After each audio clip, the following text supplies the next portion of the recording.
बड़ी बात कर लेते हैं, बड़ी जानकारी जो भोपाल से मिल रही है, जहां मध्य प्रदेश में मंत्रिमंडल में फिर फेरबदल हो सकता है। वरिष्ठ नेताओं को मिल सकती है मंत्रिमंडल में जगह।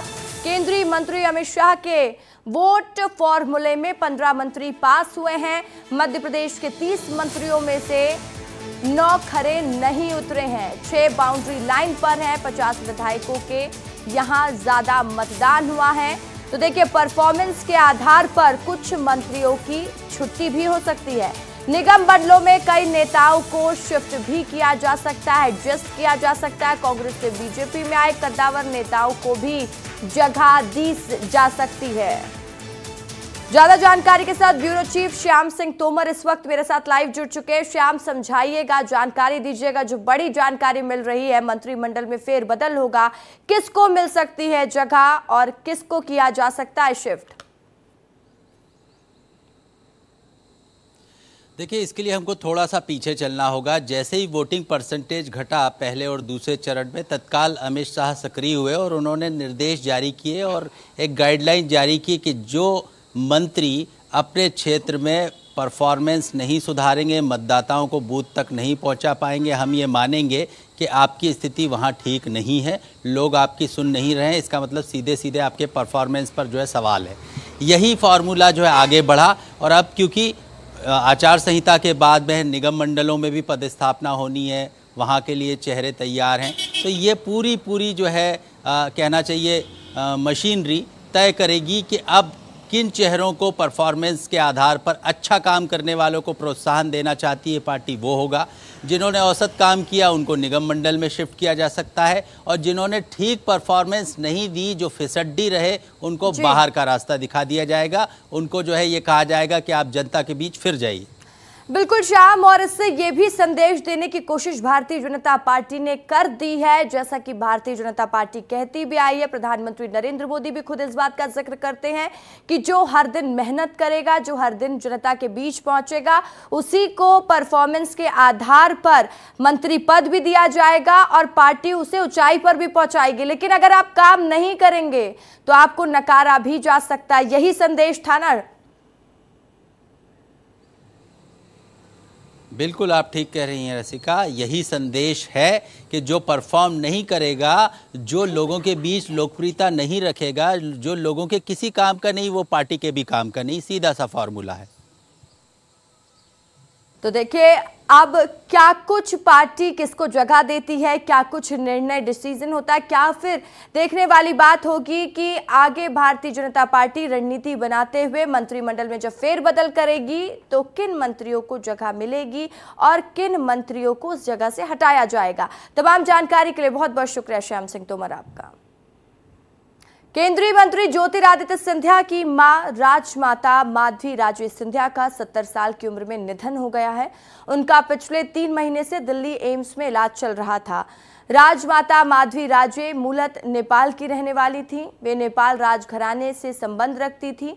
उनके दादा युद्ध शमशेर बहादुर नेपाल के प्रधानमंत्री थे, राणा वंश की मुखिया भी रहे थे और 1966 में माधवराव सिंधिया के साथ उनका विवाह हुआ था। 2020 में जब ज्योतिरादित्य सिंधिया ने कांग्रेस छोड़कर भाजपा में जाने का निर्णय लिया था तो उस समय पूरा परिवार उनके साथ था। बेटा और पत्नी तो उनके फैसले में साथ थे ही, पर सबसे ज्यादा सपोर्ट उनकी मां माधवी राजे सिंधिया ने किया था। ज्योतिरादित्य सिंधिया कांग्रेस में पिता की विरासत छोड़कर जाने में संकोच कर रहे थे, लेकिन माधवी राजे ने मार्गदर्शक बनकर राह दिखाई थी। इसके बाद ही ज्योतिरादित्य ने इतना बड़ा फैसला लेकर अपनी दादी विजया राजे सिंधिया की तरह बड़ा कदम उठाया था।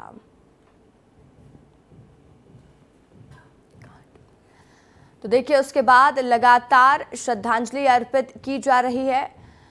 डॉक्टर मोहन यादव मध्य प्रदेश के मुख्यमंत्री, उन्होंने भी ट्वीट करके श्रद्धांजलि दी है।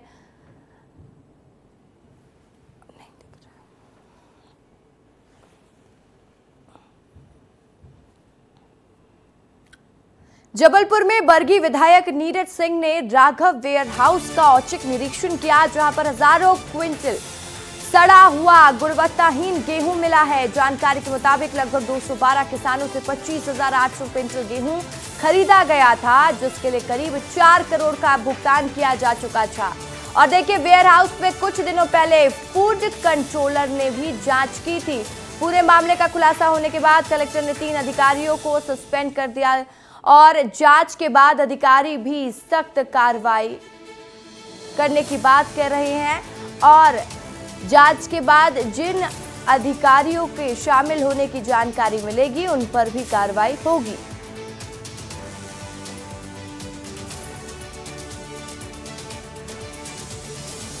तो देखिए, मध्य प्रदेश में चुनाव संपन्न होने के बाद लगातार दिग्गज अलग अलग प्रदेश पहुंच रहे हैं। हरियाणा का रुख कर लेते हैं। डॉक्टर मोहन यादव मध्य प्रदेश के मुख्यमंत्री पहुंचे हुए जनता को संबोधित कर रहे हैं। तो कांग्रेस वाले और आज तक भी 22 जनवरी को धूमधाम से भगवान का गर्भगृह में प्रवेश हो गया। बोलो जय जय श्री राम। पूरा देश आनंद में डूबा। जो गए उनने वहां आनंद मनाए, जो नहीं गए वो घर के आगे दीपक जला रहे थे, मिठाई बांट रहे थे, आनंद में डूबे। लेकिन किसी के छाती पे सांप लौट रहा था, वो कांग्रेस वाले थे, जिनको ये सुहाया नहीं। भगवान राम ने किसका क्या बिगाड़ा, लेकिन ये कह रहे हम नहीं मानते। और जब अब बन गया मंदिर तो आपसे छिपे छिपे कहते हाँ हमारे भी राम, हमारे भी राम, हमारे भी राम। आओ बेटा तुम्हारे राम। अरे तुमने तो हरामीपन करा था, तुमने कहा राम को याद करा था। जनता तुम्हारा हिसाब चूकता करेगी। आए प्रत्याशी, उससे कहना भाई वोट तो बाद में, तू अयोध्या में गया था, तेरा फोटो लाके बता दे, तेरे को वोट दे देंगे, हम सारे पाप माफ कर देंगे। तुम राम के नहीं, जो राम का नहीं वो किसी काम का नहीं। आप सबकी आवाज आ रही है, जो राम का नहीं किसी काम का नहीं। इसीलिए तो फिर कह रही जनता, आज तो हमारे बीच आनंद आया भगवान राम का। मैं उज्जैन से आता हूं, आप तो इतनी बड़ी आबादी में हो, आप सबको निमंत्रण देता हूं। आप और हमारे बीच में ये मैं मुख्यमंत्री बना, ये सांसद बने, विधायक बने। हमारे परिवार में कोई परिवार के अंदर विधायक, मंत्री, सांसद नहीं है। ये केवल कांग्रेस और उनकी पार्टी के सारे लोगों के अंदर ही है। पूरा लोकतंत्र एक एक परिवार के अंदर हो गया। मंत्री बनना चाहिए तो उसी खानदान में से बनना चाहिए, उनके परिवार में से सांसद बनना चाहिए।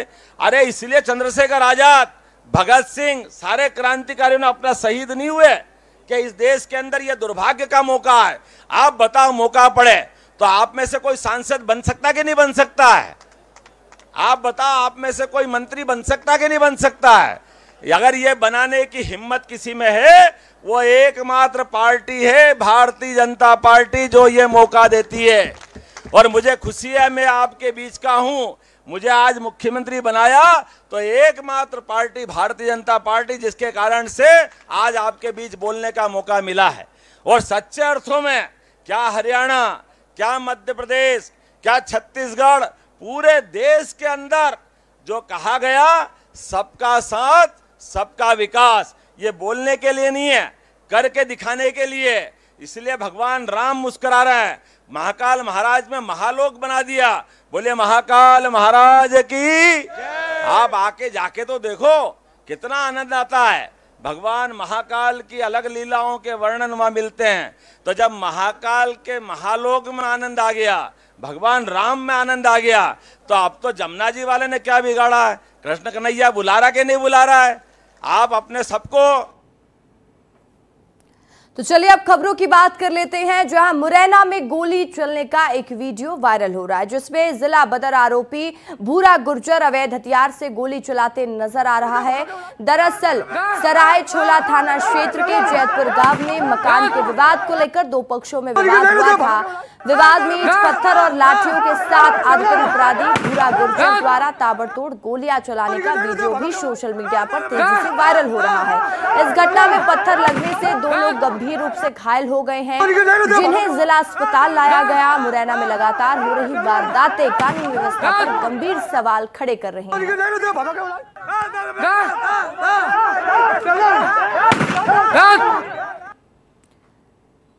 इंदौर में निगम के फर्जी बिल घोटाले मामले में 4 ऑडिट अफसरों पर निलंबन की गाज गिर गई है। जहां करोड़ों की फर्जी बिल के मामले में वित्त विभाग ने ऑडिट शाखा के 4 वरिष्ठ अफसरों को निलंबित किया है। लोकल फंड ऑडिट की ओर से इंदौर नगर निगम में पदस्थ संयुक्त संचालक Anil Kumar Garg, deputy director Samar Singh, assistant auditor Rameshwar Parmar के अलावा सीनियर ऑडिटर जेएस के खिलाफ ये निलंबन की कार्रवाई की गई है। वहीं मध्य प्रदेश शासन के वित्त विभाग में अपर सचिव ने ऑडिट विभाग के 4 अफसरों के निलंबन आदेश जारी कर दिए हैं।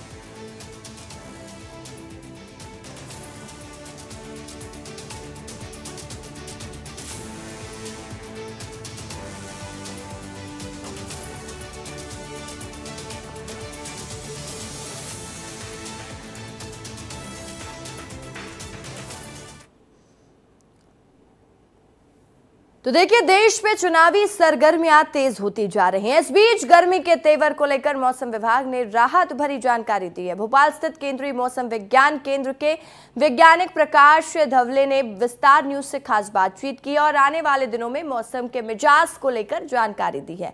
आपको सुनवाते हैं।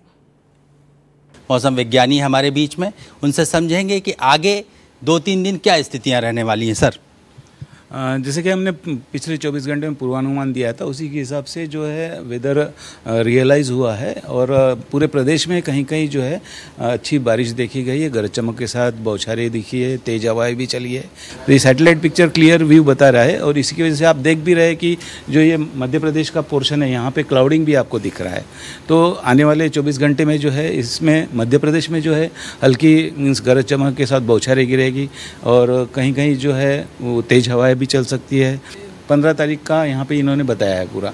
तो ये मीन्स ईस्ट मध्य प्रदेश और वेस्ट मध्य प्रदेश के इंदौर, देवास, खरगोन, खंडवा जो भाग है, तो वहाँ पे हमने येलो अलर्ट दिया हुआ है। और फिर 17 तारीख को ये जो सिस्टम जो है पूरा क्लियर हो के फिर जो है अभी ये ऊपर में जो येलो दिख रहा है ये हीट वेव का अलर्ट दिया हुआ है। सर, चंबल का इलाका जो है वहाँ हीट वेव का आपने कहा गर्मी मतलब तीखी रहने वाली है। बाकी प्रदेश में आगामी दिनों में क्या हीट वेव जैसी स्थिति रहेगी या फिर गर्मी सामान्य रूप से रहेगी?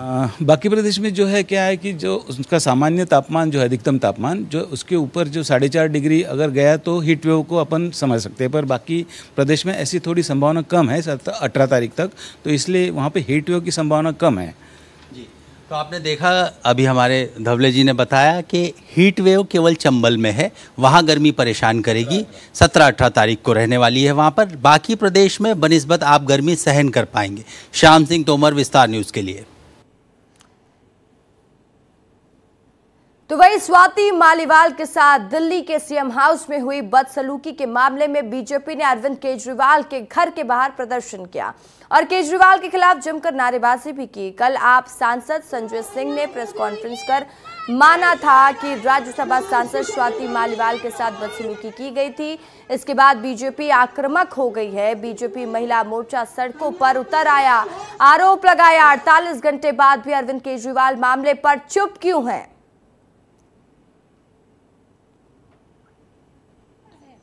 डोमेस्टिक वायलेंस की सर्वाइवर्स हैं, जिन्होंने अपने दर्द से बहुत मुश्किल के साथ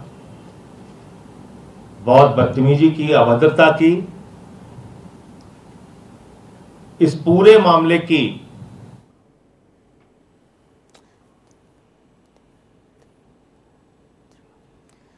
तो देखिए, तीर्थ यात्रियों के लिए 4 धाम की यात्रा शुरू हो चुकी है। केदारनाथ, बद्रीनाथ, गंगोत्री और यमुनोत्री में श्रद्धालुओं का हुजूम उमड़ रहा है। ऐसे में चारों धामों की खूबसूरती देखते ही बन रही है। 4 धाम यात्रा पर निकले तीर्थयात्री, उमड़ा भक्तों का सैलाब। 4 दिन में 1.5 लाख श्रद्धालु पहुंचे 4 धाम। उत्तराखंड में 10 मई को अक्षय तृतीया के दिन से 4 धाम यात्रा की शुरुआत हुई, जिसके बाद से ही श्रद्धालुओं में 4 धाम यात्रा को लेकर गजब का उत्साह देखने को मिल रहा है। हाल ही में आए एक ताजे आंकड़े के मुताबिक यात्रा शुरू होने के बाद से करीब 1.5 लाख तीर्थयात्रियों ने यमुनोत्री, गंगोत्री, केदारनाथ और बद्रीनाथ के दर्शन किए। ये पिछले साल की तुलना में लगभग 61% ज्यादा है। पिछले साल पहले 3 दिनों में 95,000 तीर्थयात्री यहाँ पहुँचे थे। विशेष रूप से केदारनाथ मंदिर पहुंचने वाले श्रद्धालुओं की संख्या में भारी इजाफा हुआ है। यहाँ 10 मई को कपाट खुलने के बाद से श्रद्धालुओं की संख्या में 67% की वृद्धि देखी गई। इसी तरह गंगोत्री में तीर्थयात्रियों की संख्या 61% और यमुनोत्री में 59% बढ़ी है। वैसे तो धामों में भक्तों की सुरक्षा और सुविधा को ध्यान में रखते हुए कई जरूरी इंतजाम किए गए हैं। आस्था पथ और कंट्रोल रूम का निर्माण कराया गया है। बावजूद इसके तीर्थयात्रियों को ट्रैफिक जाम के साथ साथ मंदिरों में प्रवेश के लिए लंबी कतारों में घंटों इंतजार करना पड़ रहा है। बद्रीनाथ के साथ केदारनाथ, गंगोत्री और यमुनोत्री यात्रा का बड़ा महत्व है। कहते हैं इस यात्रा से व्यक्ति जन्म और मरण के चक्र से मुक्त हो जाता है। ब्यूरो रिपोर्ट, विस्तार न्यूज। इस बीच इंदौर से बड़ी खबर सामने आ रही है, जहां लॉ कॉलेज के प्रिंसिपल पर एफआईआर का मामला दर्ज किया गया। सुप्रीम कोर्ट ने खारिज की एफआईआर।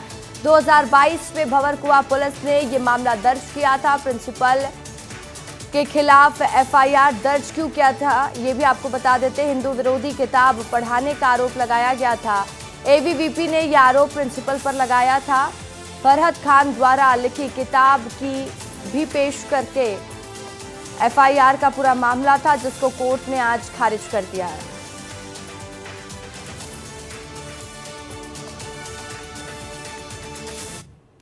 अनूपपुर में लूटपाट की घटनाएं रुकने का नाम नहीं ले रही हैं। ताजा मामला थाना राजेंद्र ग्राम का बताया जा रहा है, जहां एक युवक पर बदमाशों ने चाकू से हमला कर मोबाइल समेत 14,000 रुपए लूट लिए। मामले की जानकारी मिलने के बाद पुलिस ने कार्रवाई करते हुए एक आरोपी को गिरफ्तार किया, लेकिन अब भी 3 आरोपी फरार चल रहे हैं, जिनकी तलाश में पुलिस जुटी हुई है।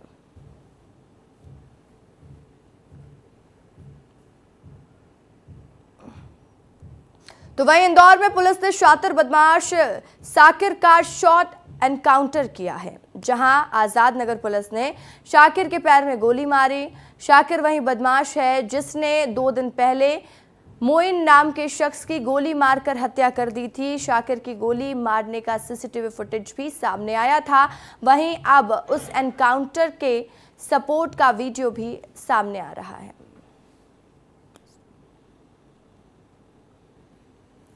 बात करेंगे नक्सलियों पर हो रही राजनीति की। छत्तीसगढ़ में नक्सलियों का एनकाउंटर और सरेंडर का सिलसिला जारी है, लेकिन इन सब के बीच वहां पर राजनीति भी शुरू हो चुकी है। दरअसल हर बार की तरह इस बार भी कांग्रेस ने नक्सली एनकाउंटर को फर्जी बताना शुरू कर दिया है। जब से छत्तीसगढ़ में विष्णुदेव साय की सरकार बनी है, तब से नक्सलियों का सांस लेना भी मुश्किल हो गया है। 100 दिन में 100 नक्सलियों का सफाया हमारे सुरक्षा कर्मी कर चुके हैं। आलम यह है कि मौत का डर नक्सलियों की आंखों में नजर आने लगा है, इसलिए वो सरेंडर करने में ही अपनी भलाई समझ रहे हैं। और यही कारण है कि बीजापुर में 39 लाख रुपए के 30 नक्सलियों ने सरेंडर किया है। खास बात है कि ये सरेंडर नक्सलियों ने इनमें मिलिट्री प्लाटून बटालियन के सदस्यों, जनताना सरकार और डाकाम्स के अध्यक्ष जैसे बड़े पद पर काम करने वाले नक्सली भी शामिल हैं। इनमें सरेंडर करने वाले नक्सलियों में मिटकी ककेम उर्फ सरिता इनाम 8 लाख और मूरी मुहुंदा उर्फ सुखमती, जिस पर 8 लाख का इनाम था। सब एक फायदा है, लेकिन जो नक्सल गतिविधि, नक्सल विरोधी जो अभियान जो जिले में चल रहे हैं, अलग अलग जिलों में चल रहे हैं, हमारे जिले में भी जो चल रहे हैं, इसके अलावा जो हमारा जो प्रचार प्रसार है, इनको जो हम डायरेक्ट कांटेक्ट करने का प्रयास कर रहे हैं कि जो भी जो नक्सली हैं वो समर्पण करना चाहते हैं, आत्मसमर्पण करना चाहते हैं, तो डायरेक्ट हमसे मिल सकते हैं, आत्मसमर्पण कर सकते हैं। तो ये उसका प्रभाव भी है, जिससे ये लोग यहाँ हमारे पास आत्मसमर्पण कर रहे हैं। लेकिन ये सब कैसे संभव हो पा रहा है, तो उसका कारण है सरकार के बदले तेवर। खुद पीएम मोदी ने छत्तीसगढ़ की धरती पर आकर नक्सलियों को ललकारा था, कहा था कि नक्सलवाद का अब अंत होगा। अब छत्तीसगढ़ में नक्सलवाद तेजी से कम हो रहा है और मैं छत्तीसगढ़ को गारंटी देता हूं, माओवाद को, नक्सलवाद को जड़ से समाप्त करके रहूंगा। वहीं गृह मंत्री अमित शाह ने नक्सलवाद की समस्या जड़ से खत्म करने के लिए डेडलाइन भी फिक्स कर दी है। हमारे विष्णुदेव जी को मुख्यमंत्री बनाया, विजय को गृह मंत्री बनाया, 4 ही महीने में 90 से ज्यादा नक्सलवादियों को समाप्त करने का काम ये भारतीय जनता पार्टी की सरकार ने किया। कहकर जाता हूं, 2 साल दे दीजिए, मोदी जी को फिर से प्रधानमंत्री बना दीजिए, छत्तीसगढ़ से हम नक्सलवाद को उखाड़ कर फेंक देंगे। मगर कुछ नेता ऐसे हैं जिनको खत्म होते नक्सलवाद में राजनीति करना ज्यादा पसंद है।